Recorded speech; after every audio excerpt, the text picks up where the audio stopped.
Olá, alunos. Vamos corrigir a nossa primeira prova. Então, vocês fizeram essa prova aqui, né? Tinha essas instruções. É permitida a consulta de materiais. Não é permitido consultar outra pessoa, nem copiar a resolução do colega. Se for detectada qualquer cópia ou plágio, os envolvidos terão nota zero. É óbvio que também não poderia copiar de um site, né? Copiar e colar a resposta. Vocês poderiam consultar o Moodle, YouTube, sites da internet, para aprender a resolver o exercício, né? Não copiar. Copiou é zero. Não é permitido usar vetores, matrizes, ponteiros, bibliotecas não ensinadas. Então, basicamente, o que não foi ensinado não era para usar. Vamos supor que você...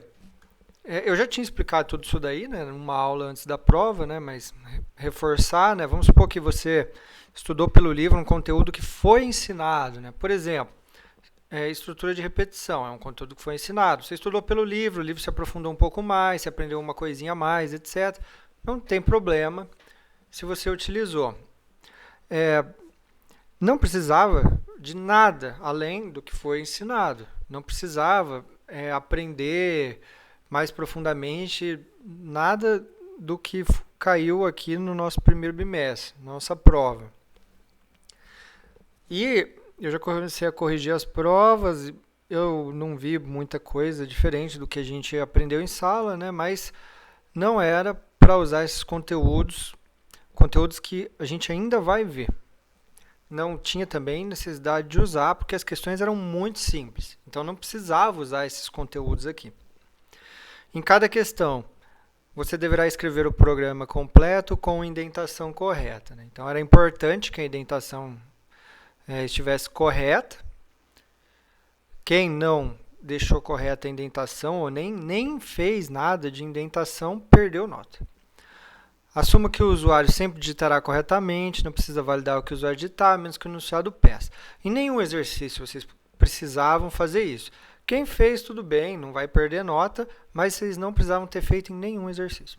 A nota máxima é 10. Então, apesar da nota máxima ser 10, se vocês somassem aqui a pontuação, vale 2,5 cada exercício, e a gente tinha 5 exercícios, então era 12,5 a quantidade.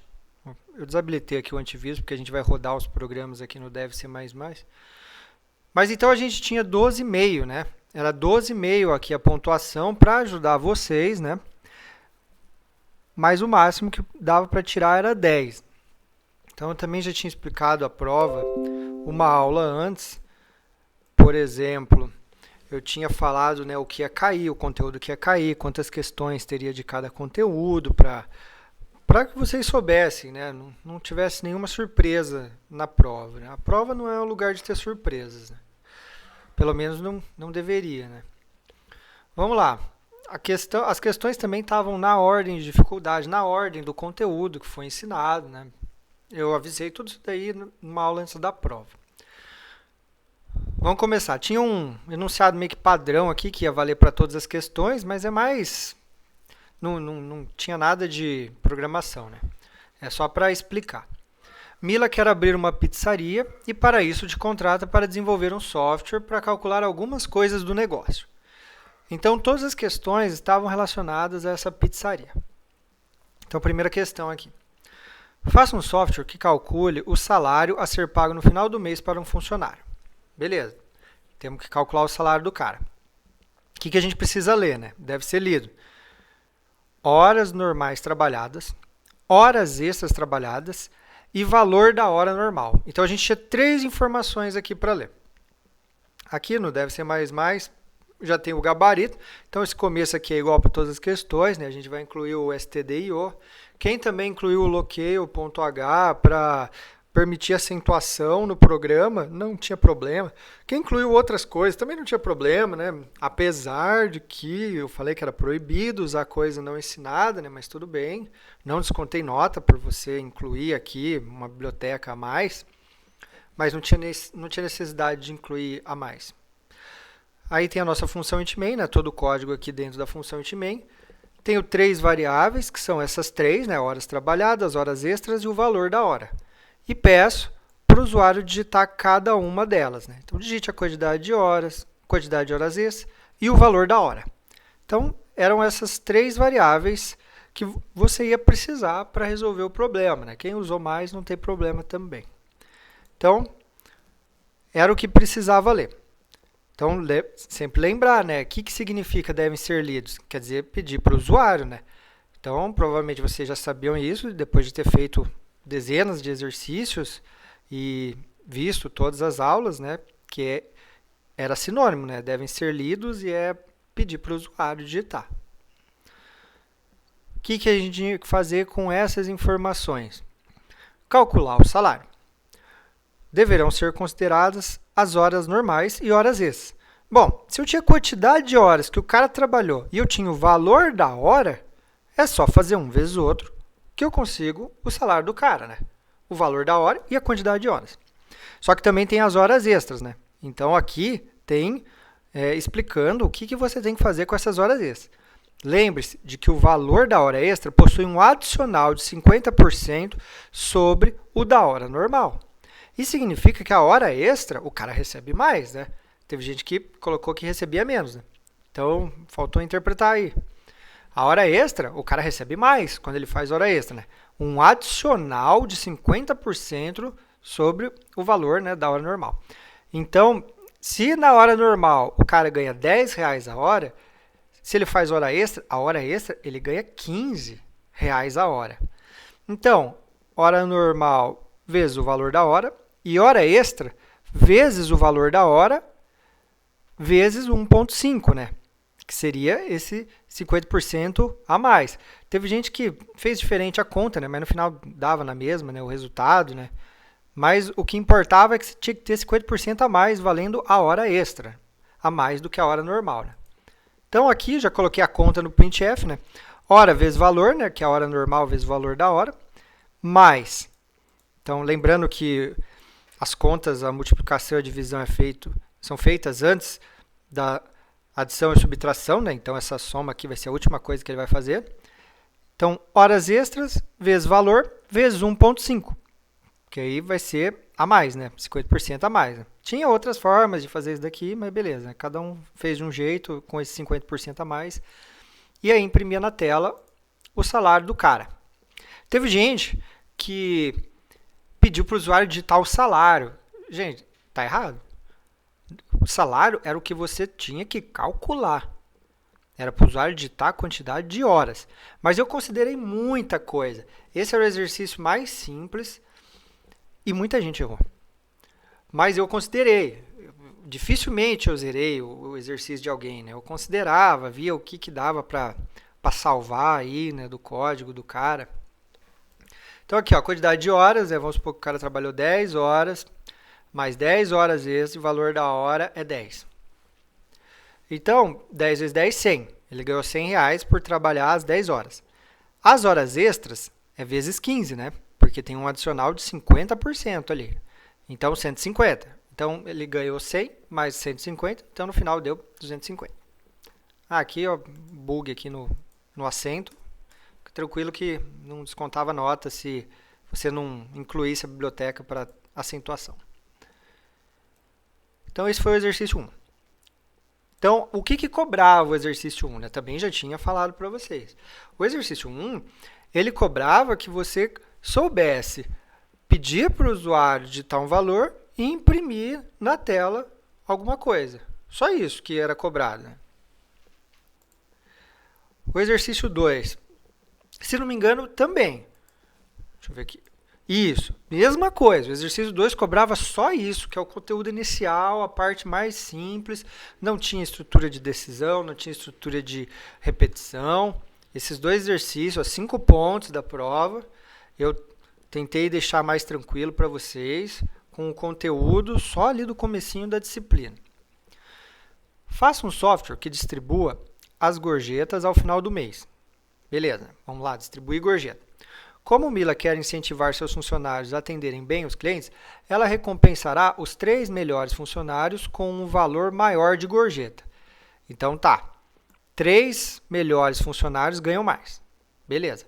Eles são chamados de funcionários tops. Então a gente tem 3 funcionários tops lá no restaurante. Leia o valor total de gorjetas e a quantidade de funcionários. Então, a gente tinha duas coisas para ler. O valor total de gorjetas e a quantidade de funcionário. Que será sempre no mínimo 10. Né? Então, a quantidade de funcionário é sempre no mínimo 10. Não precisava validar isso daqui. Ela vai ser sempre no mínimo 10. Mas quem validou também não foi descontado nota. Então, tá. Já começaria assim, né? Digite o total de gorjetas, digite o total de funcionários. É isso. Lembrando uma coisa. A gente só usa float quando precisar. Né? Então, por exemplo, a quantidade de funcionários, eu não vou ter 2,5. Eu tenho 2, 3. No caso aqui, era sempre no mínimo 10. Né? Então, eu não vou usar float para funcionário. Teve gente que todos os exercícios, em tudo, todas as variáveis era float. Tá errado. Mas foi descontado muito pouco, quase nada. Tem que usar o tipo correto nas variáveis. Quando for necessário float, usa float. Quando não for necessário, usa inteiro. Então, eu pedi essas duas informações e eram as únicas duas informações que vocês precisavam pedir para o usuário. O total de gorjetas e o total de funcionários. Aí, o software deverá reservar 50% do valor total de gorjetas aos funcionários tops e o restante das gorjetas aos demais. Então, a gente ia dividir na metade, né? Metade das gorjetas ia para os tops e a outra metade ia para o resto. Então, como sempre vai ter no mínimo 10 funcionários, era lógico que esses funcionários tops iam ganhar mais. Iam ganhar mais em gorjetas. Vocês nem precisavam se preocupar com isso, né? Os valores serão divididos igualmente dentro de cada grupo. O que isso significa? No grupo dos funcionários tops, tem 3 funcionários, sempre 3. Então, eu vou pegar metade das gorjetas e dividir entre os 3. E aí, a outra metade das gorjetas que sobrar, eu divido igualmente também entre o resto dos funcionários. Era isso que era para fazer nesse exercício. O software deverá imprimir na tela o quanto receberá cada funcionário top e cada funcionário normal. Lembrando que cada top, né, todos recebem o mesmo tanto, né, e cada normal, todos também recebem o mesmo tanto, né, porque é dividido igualmente dentro de cada um desses grupos aí. E tinha uma observação, para você não se preocupar com possíveis erros a partir da segunda casa decimal depois da vírgula. Por quê? Porque vamos supor, né, que R$10 dividido em 3 dá 3,33. E esse 1 centavo aí. Não se preocupa com esse 1 centavo que sobrou aí. Não ia ser descontado nota. Então, não ia cobrar isso daí de vocês. Por isso que eu deixei essa observação, para ninguém ficar se preocupando com esse 1 centavo aí. Então, não tem problema se o software errar a partir da segunda casa depois da vírgula. Então, vamos lá. Aqui nessa variável tops, eu vou guardar quanto cada funcionário top vai receber, que é gorjeta dividido por 2 dividido por 3, né? Que é a mesma coisa que dividido por 6, né? Mas beleza. Então, dividido por 2, por quê? Metade das gorjetas vai para o tops e a outra metade vai para os demais funcionários. Como eu tenho 3 funcionários dentro desse grupo aqui, né? Eu vou dividir por 3 e aí, beleza, né? E os demais? Então, eu dividi por 2, né?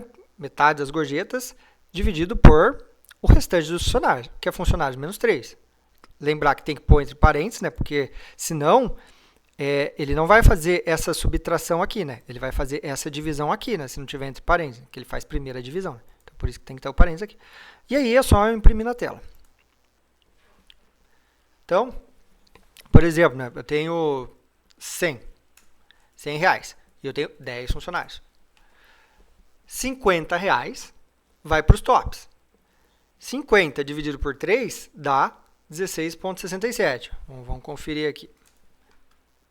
Vamos abrir a calculadora aqui, né? 50 dividido por 3. Isso aí.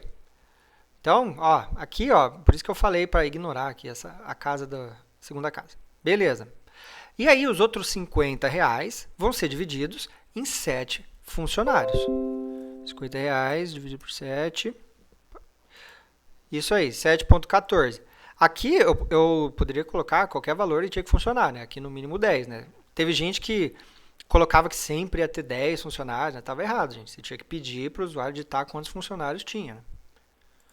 Mas, então a resposta do nosso segundo exercício era essa daqui, né? Pedir para o cara fazer a continha e imprimir na tela.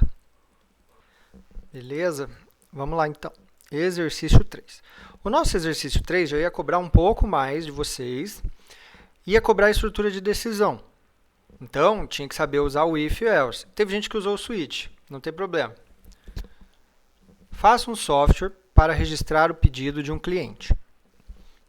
Como Mila ainda está começando nesse ramo, todas as pizzas têm tamanho grande e possuem somente 4 sabores: mussarela, calabresa, atum e chocolate. Então, cada um deles aqui tinha um código, né, 1, 2, 3 e 4, que possuem, respectivamente, os códigos 1, 2, 3 e 4. Beleza.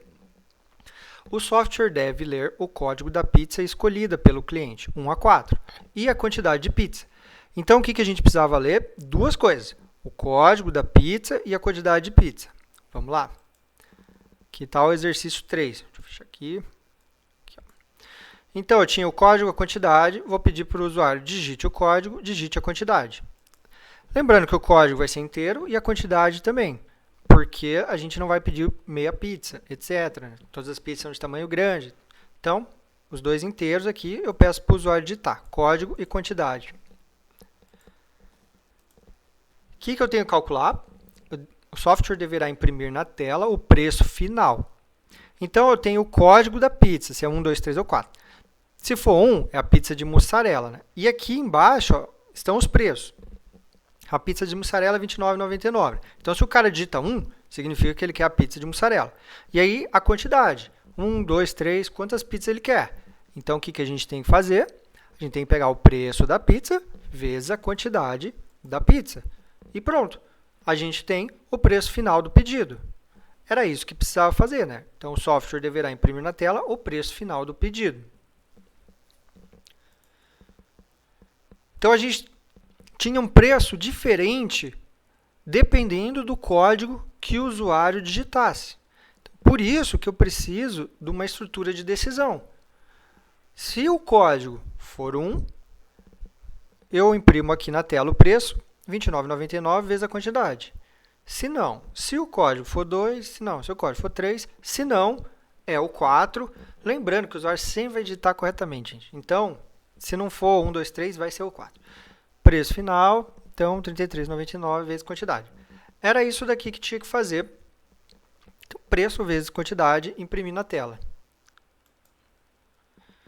Então, por exemplo, pizza 1, eu quero 10 pizzas. Então, era R$ 29,99, né? Então, deu R$ 299,90, 10 pizzas de mussarela. Muita pizza, né, gente? Muita pizza de mussarela. Faz tempo que eu não como uma pizza de mussarela. Esse daqui, essa era uma forma de resolver, né? Teve um monte de aluno que fez de formas diferentes, não tem problema, se tivesse certo, né? Por exemplo, em vez de eu usar o else if, eu poderia ter usado o if assim, ó. Assim, e aí aqui não ia usar o else, ia ser também if, código igual a 4. Seria assim. Funciona? Também funciona, também ganha nota, não descontei. Apesar de que esse código é pior do que o outro, mas não foi descontado nota. Por que esse código é pior que o outro? Ele vai funcionar.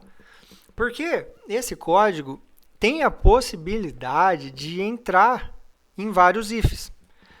Enquanto esse aqui não tem essa possibilidade. Porque como essa estrutura é uma coisa só em uma delas que o programa vai rodar. É certeza que o programa vai rodar só em uma delas. Mas beleza, não tinha problema se você fez de uma forma diferente, não perdeu nota.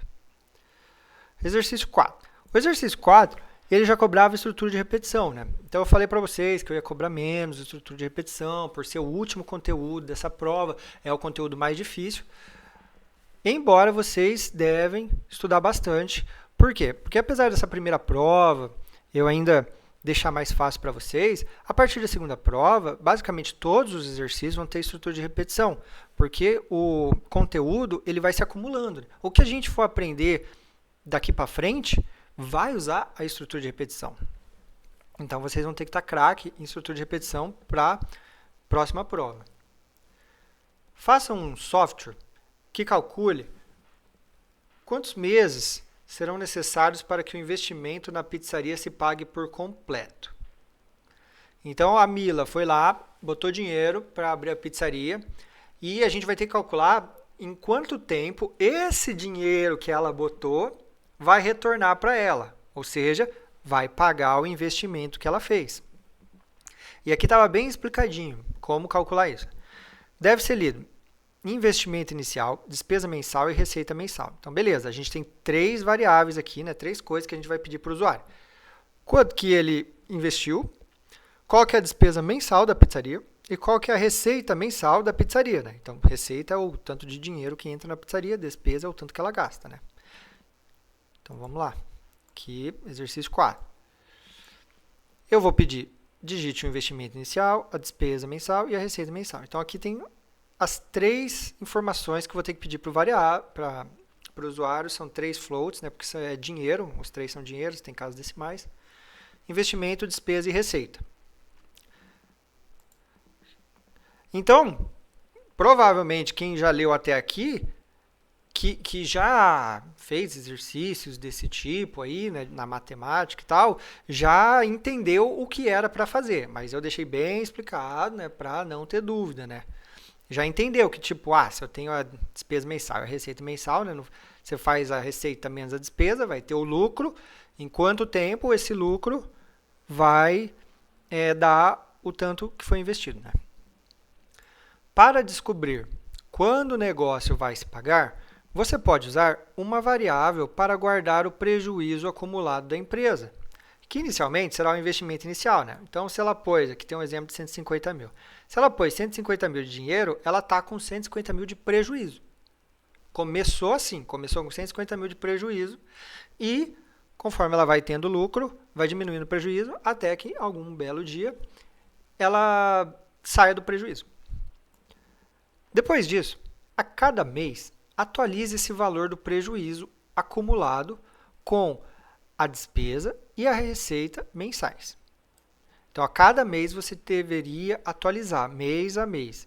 O usuário sempre digitará uma receita maior que a despesa. Então, isso daqui fica tranquilo, a pizzaria sempre vai dar lucro. Por quê? Porque se ela não der lucro, então ela nunca vai se pagar, o prejuízo dela só vai aumentar. Então, não se preocupe com isso. Sempre vai ter lucro, a receita vai ser sempre maior que a despesa. A cada mês, imprima na tela o número do mês e o prejuízo acumulado, até que a empresa não tenha mais prejuízo. Então, por isso que você ia ter que usar um laço de repetição, né? Se você só tivesse que falar a quantidade de mês, mais nada, você só faria uma conta simples e já era. Já descobriu ali, né, a quantidade de meses. Mas você vai ter que usar um laço de repetição porque eu quero que mês a mês seja impresso na tela o prejuízo. Então, aí não vai ser só uma conta que você vai fazer, né? Cada mês você vai atualizando.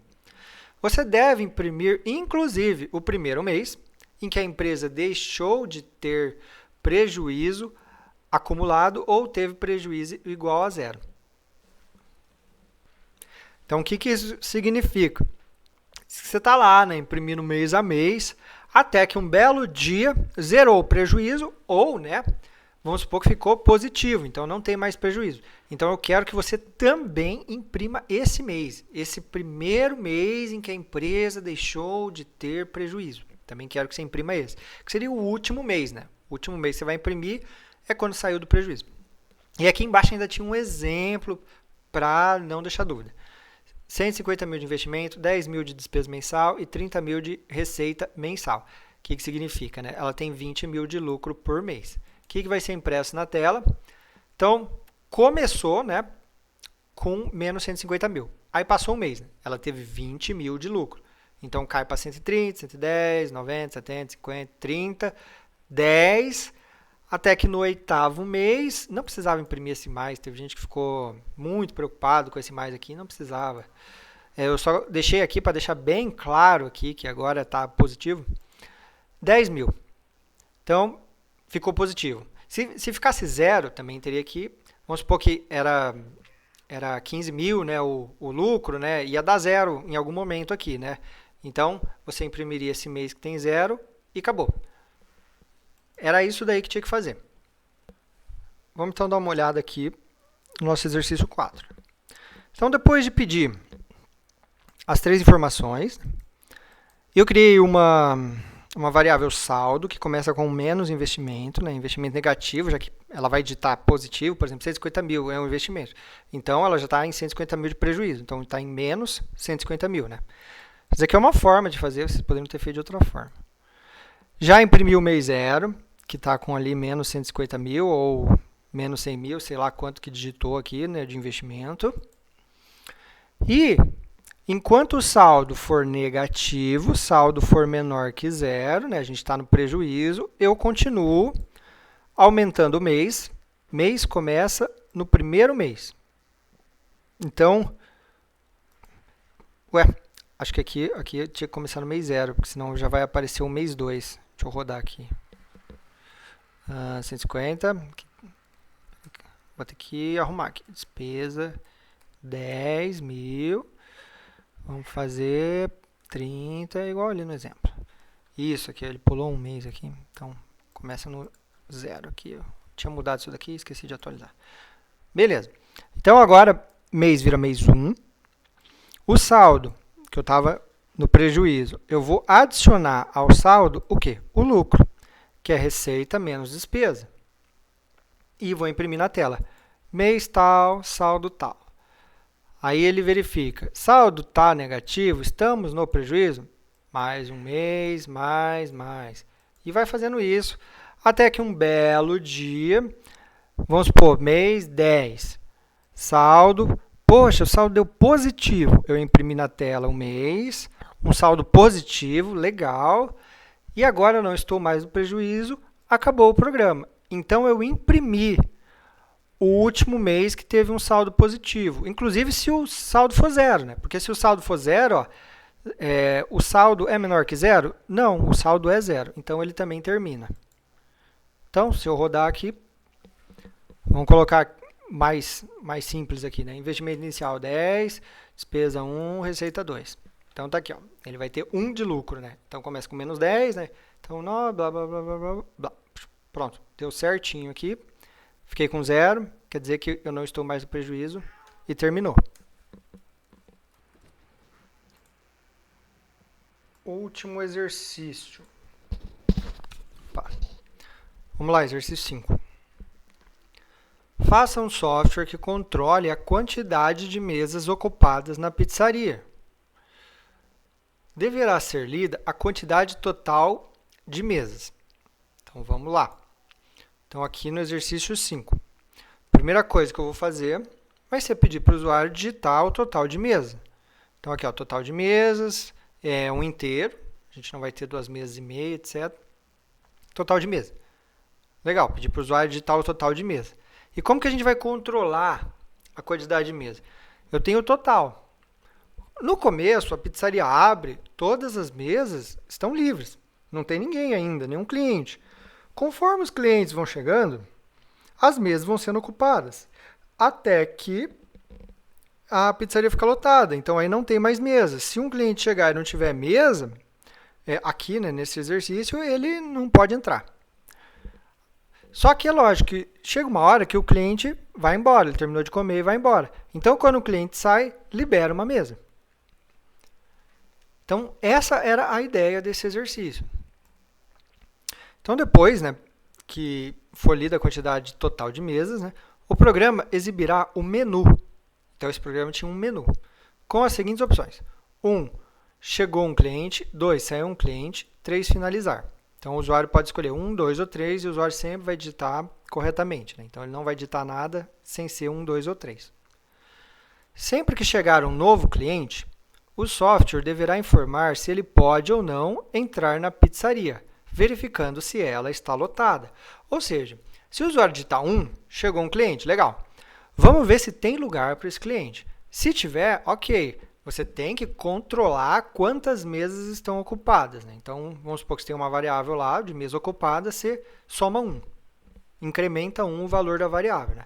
Se tiver lotado, né, por exemplo, se a quantidade de mesas ocupadas for igual à quantidade total de mesas da pizzaria, então ele não entra. Então, aqui, ó, o software deverá informar se ele pode ou não entrar na pizzaria. Quando um cliente sair, o software deverá saber que uma mesa ficou livre. Ou seja, se o usuário digitou 2, eu tenho lá uma variável com as mesas ocupadas, eu tenho que decrementar em 1 o valor, né? Porque agora eu tenho menos uma mesa ocupada. E eu ainda fui muito legal e dei uma dica aqui para vocês. Cuidado, pois se o usuário digitar 2, né, saiu um cliente, sem ter nenhum cliente na pizzaria, o software não deverá criar uma mesa nova. O que isso significa? Eu tenho lá minha variável de mesas ocupadas, está 0, não tem nenhuma mesa. E aí o usuário clica 2, sem querer, né? Ele lá clicou 2, saiu um cliente. Eu não posso fazer essa minha variável de mesas ocupadas cair para menos 1, porque é como se eu tivesse inventado agora uma nova mesa na pizzaria. Então, aí o total de mesa da pizzaria ficaria errado. Então, ainda dei essa dica também para vocês, né? Sempre depois que o usuário escolher a opção 1 ou 2, o software deverá exibir novamente o menu para que o usuário continue usando o software. Então, aí que estaria o laço de repetição, porque o usuário ficaria sempre ali pedindo, exibindo o menu, digite 1, 2 ou 3. Aí o usuário escolhe o 1 ou 2, né? Cliente chegou, cliente saiu, e aí o software faz o quê? Mostra o menu de novo, e de novo, sempre, até que um belo dia o usuário digite 3 para finalizar o programa. Então, quando o usuário escolher finalizar, né? Opção 3, deverá ser impresso na tela quantos clientes foram atendidos, ou seja, sentaram em uma mesa. Ou seja, quando o usuário digita 1, significa que um cliente chegou. Se tiver a mesa para esse cliente, o cliente entra, senta na mesa, a mesa está ocupada, e aí você vai ter uma variável que conta quantos clientes foram atendidos. Então, aí você soma 1 nessa variável, para que depois, no final do dia, eu tenha o total de clientes atendidos. Então, vamos ver como que faz esse exercício aqui, né? Então, aqui eu tenho o total de mesas, que é o que eu vou pedir aqui para o usuário, total de mesas. A opção, que ele vai sempre digitar, 1, 2 ou 3. Aqui é o total de mesas ocupadas e aqui é o total de clientes atendidos. Então, enquanto... Vou diminuir aqui para mostrar todo o código. Enquanto a opção não for 3, então se a opção não é 3, só pode ser 1 ou 2. Ou seja... Se o usuário digita 1 ou 2 nas opções, vai ficar rodando. O dia que o usuário digitar 3, 3 é diferente de 3? Não. Então, saiu e acabou o programa. Opção já tem um valor inicial aqui de 1, que não influencia em nada nosso programa. Ela só serve para entrar aqui no laço, né? Então, entrou aqui no laço. Eu imprimi o menu para o cliente aqui, né? Para o usuário que vai mexer no sistema, né? 1, chegou, 2, saiu e tá. Então, esse daqui é o menu para o cliente usar. Vamos rodar para ficar melhor de vocês enxergarem. Então, vamos supor que eu tenha 2 mesas na minha pizzaria. Então, está aqui, ó, o menu. O que eu vou falar? Vou falar que chegou um cliente. Ó. Tá. Então, cliente atendido. Uma mesa ocupada. Vou falar que chegou de novo um cliente. Tá, cliente atendido. Lotei meu restaurante, porque eu só tenho 2 mesas. Se eu digitar 1 aqui, cliente não atendido. Pizzaria lotada. Beleza? Porque já lotou. Então, vamos lá. 2, saiu um cliente. Ó. O cliente saiu. Se eu digitar 1, agora tem uma mesa, porque o cliente saiu. Então, eu digitei 1, cliente atendido. Ó. Então, está funcionando legal. Se eu digitar 2, então saiu. E eu vou digitar 2 de novo, saiu. Pronto, está vazia minha pizzaria, porque a minha pizzaria só tinha 2 mesas. Então, não tem ninguém na minha pizzaria. Se eu digitar 2, sem ter ninguém na pizzaria, ele fala, ó, não tinha nenhum cliente. Em vez de cliente saiu aqui, né? Só para você não precisava imprimir isso daqui, né? Mas é só para mostrar que não contou. Isso daí deu apertar 2 com a pizzaria vazia. Beleza. Então, quantos clientes entraram ao total? 3. Lembra, né? Entrou, depois saiu, depois entrou mais um, depois saiu. Então, 3 clientes foram atendidos na minha pizzaria. Aqueles que chegaram e a pizzaria estava lotada, eles não foram atendidos. Então, se eu finalizar agora com 3, ó, foram atendidos 3 clientes hoje. Então, agora vamos ver como foi feito o software, que agora acho que fica mais fácil de vocês entenderem. Eu imprimo o menu e peço para o usuário digitar a opção. Então, aqui, ó, digite a opção. Se a opção for 1, significa que chegou um cliente. O que eu preciso fazer quando chega um cliente? Eu preciso ver se tem uma mesa para o cliente sentar. Então, eu verifico aqui, ó. Então, essas chaves aqui, ó, é do código da opção 1. Então, mesas ocupadas é igual a mesa total? Então, todas as mesas estão ocupadas? Eu só imprimo na tela, cliente não atendido. Acabou. Se não, ou seja, significa que nem todas as mesas estão ocupadas. Então, eu aumento em 1 a quantidade de mesas ocupadas, né, já que chegou um cliente. Eu aumento em 1 o total de clientes atendidos e imprimo na tela cliente atendido. Então, é isso que eu faço quando chega um cliente. Mas, tá, eu apertei 1, ele entrou nesse if, não vai entrar no else, né? E acabou. O que acontece? Ele volta lá para o começo do lado de repetição, né? 1 é diferente de 3, legal, verdadeiro. Imprime de novo o menu e pede de novo para o usuário digitar uma opção. E fica nisso. Só que dessa vez, vamos supor que ele digite 2. Opção é 1? Não. Então, cai aqui. Opção é 2? Então, tem o else if, porque a opção pode ser 3, né? Lembra disso, pode ser 1, 2 ou 3. Tá, a opção é 2. Quando o usuário digita a opção 2, significa que saiu um cliente. Então, desocupou uma mesa. Só que eu tenho que ver se o restaurante não está vazio. Então, é isso que eu tenho que me preocupar aqui. Então, por isso que tem esse if aqui. Se a quantidade de mesas ocupadas for maior que 0, significa que alguma mesa está ocupada. Então, beleza, o restaurante não está vazio. Eu também poderia ter feito, né, diferente, de 0, né, tanto faz, não muda nada. Se tem mesa ocupada, então eu desocupo uma mesa, né, mesas ocupadas menos menos, né, decrementei em 1, e falo, imprimo na tela, o cliente saiu. Mas vamos supor que o restaurante esteja vazio. Então, a quantidade de mesas ocupadas é 0. Então, cai nesse else aqui. Eu imprimo na tela, não tinha nenhum cliente. E não vou desocupar, por quê? Porque a quantidade de mesas ocupadas é 0, não vai ficar negativo. Depois de muitas vezes rodar aqui, de repente o usuário digita a opção 3. Então, a opção é 1? Não. A opção é 2? Não. Beleza, volta aqui para o começo. Opção 3, né? 3 diferente de 3? Não, falso. Saiu daqui do lado de repetição. E eu só imprimo na tela, foram atendidos tantos clientes hoje. Então, clientes total. Então, esse daqui, né, era o exercício mais difícil, né, o último exercício, que tinha laço de repetição, tinha também a estrutura de decisão. O exercício anterior tinha o laço de repetição, né, mas não tinha a estrutura de decisão. Né? Então, esse daqui era o que juntava todo o conteúdo do primeiro bimestre, nesse último exercício 5 aqui. Então, essa era uma forma de fazer, né? Vocês poderiam ter feito de outra forma, só tomar cuidado com essas coisas que foram explicadas. Você não deveria nunca mexer na quantidade de mesas total. Por quê? Porque senão você perderia, né, o total de mesas que o usuário digitou. Você nunca poderia também ter uma quantidade negativa de mesas ocupadas, porque seria um bug, um problema, né? E você teria que guardar também quantos clientes foram atendidos, né? Então, essa é a quantidade mínima de variáveis que vocês iam precisar. Não tinha como fazer esse programa com menos variáveis que 4 variáveis. Bom, esse foi o último exercício, né? Então, a gente tinha 5 pontos dos 2 primeiros exercícios, que só cobrava o comecinho da disciplina. A gente tinha mais 2,5 do exercício 3, que cobrava estrutura de decisão. A gente tinha mais 2,5 desse, que cobrava estrutura de repetição. E mais 2,5 desse, que cobrava tudo. Então, foi assim que foi feita a prova, distribuídos os pontos, né?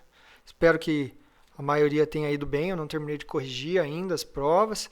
Vou corrigir o quanto antes e colocar no Moodle não só a nota, mas eu vou colocar a nota de cada questão, de cada aluno, a nota que ele ficou em cada questão, e os comentários de cada questão também para cada aluno. Vou deixar isso daí no Moodle. Qualquer dúvida pode mandar e-mail, etc. E é isso daí. Até mais, gente.